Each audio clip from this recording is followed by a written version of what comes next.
Take it, because if you know that the US dollar is getting debased at more than what they're charging you, if you invest that loan properly into a hard asset, you're likely going to do well. And the other point that I'll make when you're comparing interest rates, listen, if you can get 0% debt from anyone, take it. If you can get sub 5% debt from anyone, take it. Why?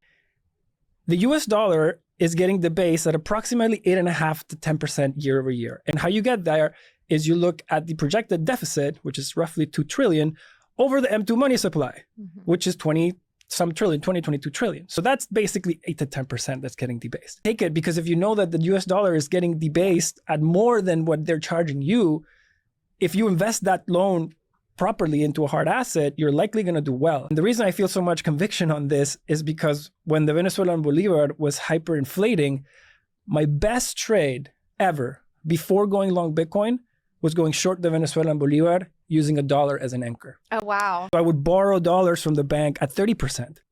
Bolivares, I would borrow Bolivares from the bank at 30%, and I would invest them in dollars. Dollars were appreciating 1,000% year over year. So for me, the 30% was a rounding error. Now, it's not as dramatic in this example, but it's the same principle. You're borrowing a weak asset that is by design getting debased, and you're using the proceeds to buy something that cannot be printed. And that is no different than a mortgage.